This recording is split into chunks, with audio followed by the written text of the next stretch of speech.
कौवे और उल्लू का बैर, पंचतंत्र की कहानी। एक बार हंस, तोता, बगुला, कोयल, चातक, कबूतर, उल्लू आदि सब पक्षियों ने सभा करके यह सलाह की कि उनका राजा वैंतेय केवल वासुदेव की भक्ति में लगा रहता है, व्याधों से उनकी रक्षा का कोई उपाय नहीं करता, इसलिए पक्षियों का कोई अन्य राजा चुन लिया जाए। कई दिनों की बैठक के बाद सबने एक सम्मति से सर्वांग सुंदर उल्लू को राजा चुना। अभिषेक की तैयारियां होने लगी, विविध तीर्थों से पवित्र जल मंगाया गया, सिंहासन पर रत्न जड़े गए, स्वर्णघट भरे गए, मदल पाठ शुरू हो गया, ब्राह्मणों ने वेद पाठ शुरू कर दिया, नर्तकियों ने नृत्य की तैयारी कर ली। उल्लूकराज राज्य सिंहासन पर बैठने ही वाले थे कि कहीं से एक कौवा आ गया। कौवे ने सोचा, यह समारोह कैसा, यह उत्सव किस लिए? पक्षियों ने भी कौवे को देखा तो आश्चर्य में पड़ गए। उसे तो किसी ने बुलाया ही नहीं था, फिर भी उन्होंने सुन रखा था कि कौवा सबसे चतुर कूटराजनीतिज्ञ पक्षी है, इसलिए उससे मंत्रणा करने के लिए सब पक्षी उसके चारों ओर हो गए। उल्लूकराज के राज्याभिषेक की बात सुनकर कौवे ने हंसते हुए कहा, यह चुनाव ठीक नहीं हुआ। मोर, हंस, कोयल, सारस, चक्रवाक, शुक आदि सुंदर पक्षियों के रहते दिवांध उल्लू और टेढ़ी नाक वाले अप्रियदर्शी पक्षी को राजा बनाना उचित नहीं है। वह स्वभाव से ही रौद्र है और कटुभाषी है।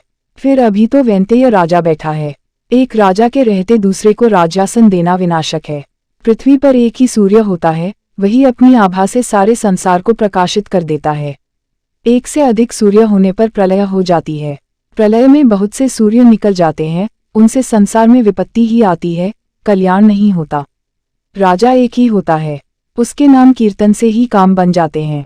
यदि तुम उल्लू जैसे नीच, आलसी, काया, व्यसनी और पीठ पीछे कटुभाषी पक्षी को राजा बनाओगे तो नष्ट हो जाओगे। कौवे की बात सुनकर सब पक्षी उल्लू को राजमुकुट पहनाए बिना चले गए। केवल अभिषेक की प्रतीक्षा करता हुआ उल्लू, उसकी मित्र कृकालिका और कौवा रह गए। उल्लू ने पूछा, मेरा अभिषेक क्यों नहीं हुआ? कृकालिका ने कहा, मित्र, एक कौवे ने आकर रंग में भंग कर दिया, शेष सब पक्षी उड़कर चले गए हैं, केवल वह कौवा ही यहाँ बैठा है। तब उल्लू ने कौवे से कहा, दुष्ट कौवे, मैंने तेरा क्या बिगाड़ा था जो तूने मेरे कार्य में विघ्न डाल दिया? आज से मेरा तेरा वंश परंपरागत वैर रहेगा। यह कहकर उल्लू वहां से चला गया। कौवा बहुत चिंतित हुआ वहीं बैठा रहा। उसने सोचा, मैंने अकारण ही उल्लू से वैर मोल ले लिया। दूसरे के मामलों में हस्तक्षेप करना और कटु सत्य कहना भी डरप्रद होता है। यही सोचता सोचता वह कौवा वहां से चला गया। तभी से कौओं और उल्लुओं में स्वाभाविक वैर चला आता है।